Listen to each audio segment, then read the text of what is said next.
Los dejamos, chicos. Bueno, buenas tardes. Yo soy Franco Araujo y somos el grupo 1 de Prácticas Profesionales 2, turno tarde. Y el día de hoy, noticias jurídicamente relevantes, vamos a presentar la alerta de la ONU respecto al cambio climático.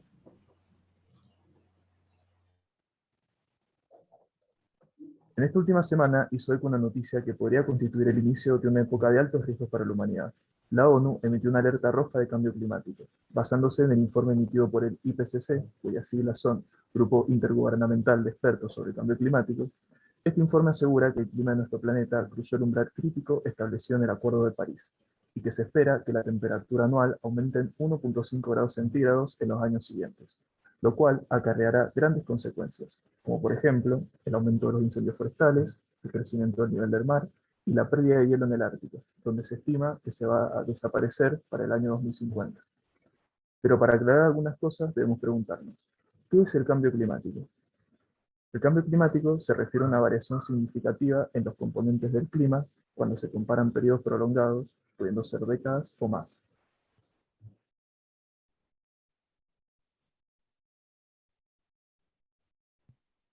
Buenas tardes, mi nombre es Sofía Barrera y yo voy a hablar sobre los antecedentes del cambio climático.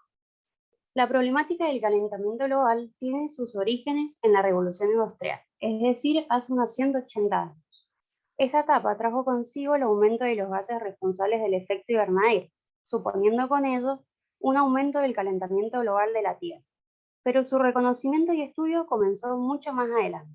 En la década de los 70, los científicos estaban preocupados por el calentamiento global y se pronosticaba el comienzo de una nueva edad de hielo. Pero esto fue preocupación y furor un pequeño tiempo, quedando reducida a una pequeña parte de la sociedad, ya que el periodismo se dedicaba a la fallida guerra de Vietnam, la Guerra Fría, entre otros. El verano del 78 en el hemisferio norte resultó uno de los más cálidos en décadas y la amenaza de un futuro helado fue rápidamente olvidado, y ahí fue cuando Estados Unidos comenzó con el estudio del cambio en la temperatura.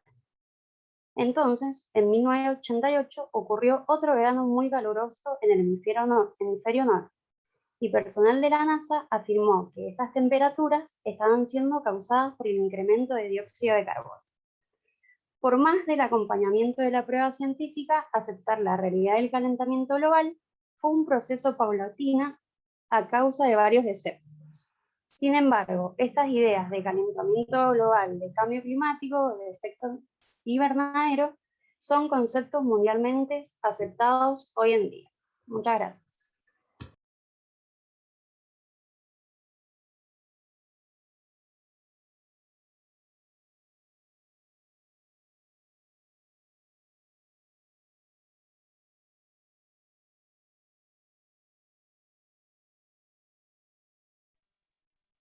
Bueno, buenas tardes. Yo voy a pasar a hablar en cuanto a los derechos humanos y el cambio climático.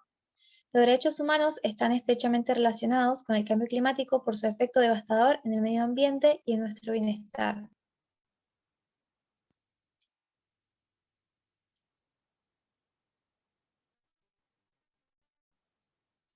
Bien, ¿y qué derechos vulnera el cambio climático? Este amenaza el disfrute efectivo de una serie de derechos humanos tales como la vida, el saneamiento, la salud y la vivienda, entre otros. Ahora, en cuanto a la amenaza, referente a cada uno, representa una amenaza para la seguridad de millones de personas, mediante fenómenos meteorológicos extremos, como por ejemplo las tormentas. Con respecto a la salud y los efectos del cambio climático en ella, vemos un aumento del riesgo de enfermedades y muertes por golpes de calor e incendios más intensos. Y por último, en cuanto al agua y saneamiento, los fenómenos meteorológicos como los ciclones e inundaciones afectan infraestructuras de abastecimiento y saneamiento, dejando tras ellas aguas contaminadas, contribuyendo a la propagación de enfermedades transmitidas por agua.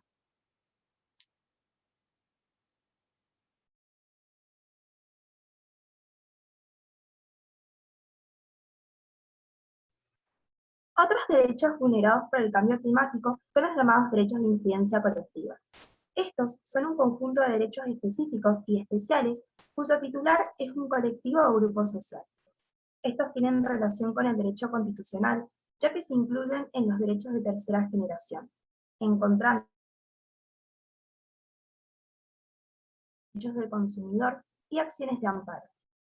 La Constitución Nacional sobre el Medio Ambiente está dispuesta en el artículo 41, donde habla de que todos los habitantes gozan del derecho a un ambiente sano, equilibrado, apto para el desarrollo humano y para que las actividades productivas satisfagan las necesidades presentes sin comprometer las de las generaciones futuras, y tienen el deber de preservarlo. El daño ambiental generará prioritariamente la obligación de recomponer según lo establezca la ley. Las autoridades deben proveer, corresponde a la nación dictar las normas que contengan los presupuestos mínimos de protección y a las provincias las necesarias para complementarlas sin que aquellas alteren las jurisdicciones locales. Buenas tardes, soy Estefanía Balmaceda. Buenas tardes, soy Carla Aránguez y voy a hablar sobre algunas leyes argentinas relacionadas al cambio climático, como por ejemplo la Ley de Presupuestos Mínimos y Mitigación al Cambio Climático Global, cuyo objetivo es reducir las emisiones de gases de efecto invernadero en el país. También la Ley para Implementación de Educación Ambiental Integral, la cual establece la educación ambiental como una política nacional según lo establece el artículo 41 de la Constitución.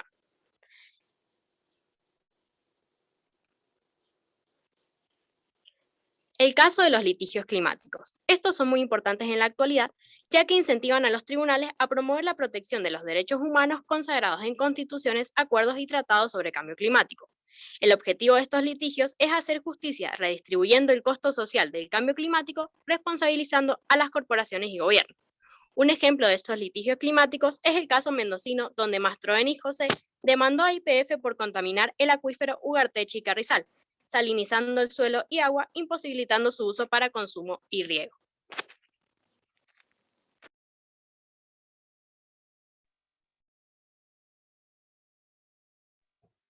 Buenas tardes, soy Guadalupe Carabajal y voy a hablar sobre el Acuerdo de París, el cual es un acuerdo internacional histórico cuyo objetivo principal es, en primer lugar, mantener el aumento de la temperatura media mundial debajo de los 2 grados, la cual va a un aumento de los 1,5 grados con respecto de los niveles preindustriales.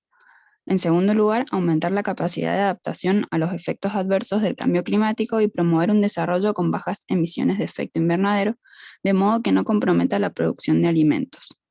Y por último, elevar las corrientes financieras a un nivel compatible ecológicamente. Este acuerdo se realizó en noviembre de 2015 y entró en vigor en noviembre de 2016. Funciona en un ciclo de 5 años en donde los países integrantes comunican las medidas que tomarán para reducir sus emisiones de gases de efecto invernadero. Son 195 los países firmantes que forman parte, incluida la Argentina, que ratificó el acuerdo en el año 2016. Actualmente, el presidente Alberto Fernández en la cumbre, junto a líderes mundiales, anunció su mayor compromiso, limitando las emisiones tóxicas al 25,7%.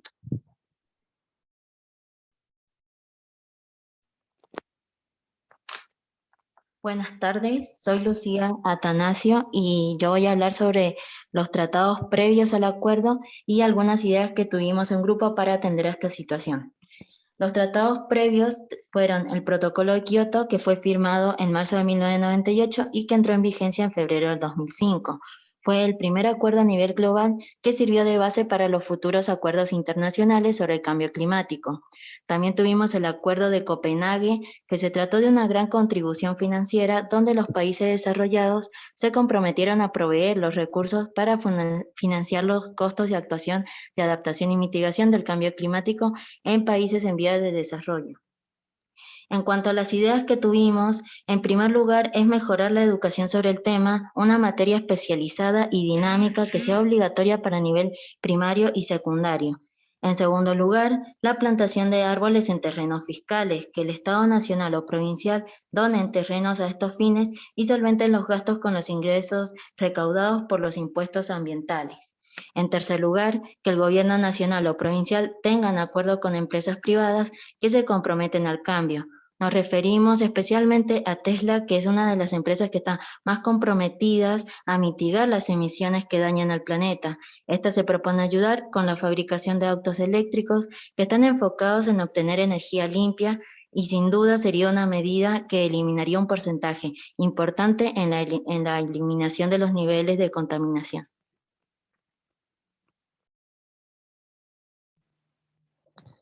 Buenas tardes, soy Agustina Álvarez y les voy a presentar los resultados de una investigación como grupo que hicimos de la opinión pública sobre la contaminación.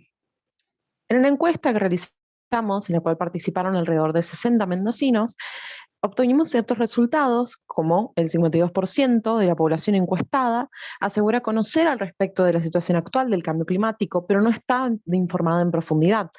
52% no se considera lo suficientemente instruido sobre las leyes que nos protegen frente al cambio climático, y el 88% de los encuestados aseguran que podemos hacer algo al respecto, apoyándose en campañas de concientización pública y políticas verdes.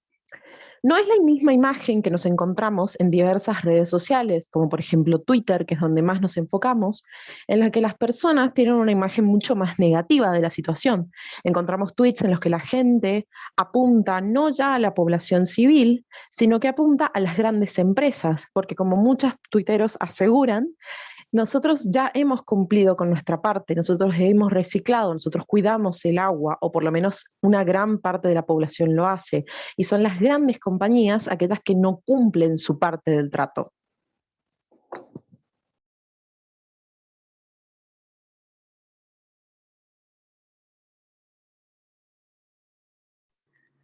Buenas tardes, soy Indira Baldon y yo voy a hablar de cuál es el aporte que hay desde el sector privado.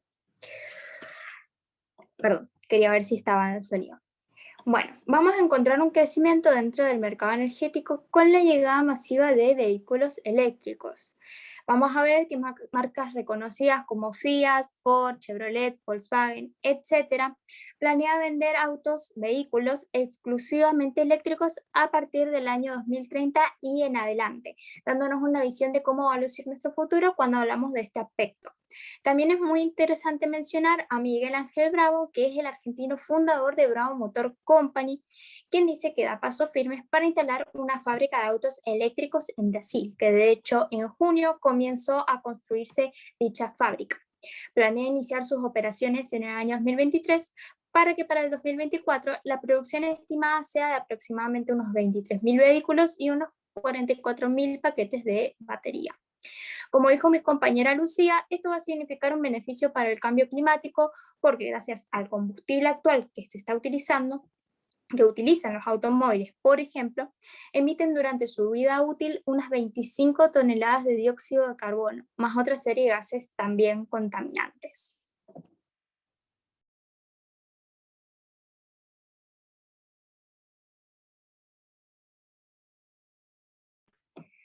¿A qué conclusión hemos llegado como grupo?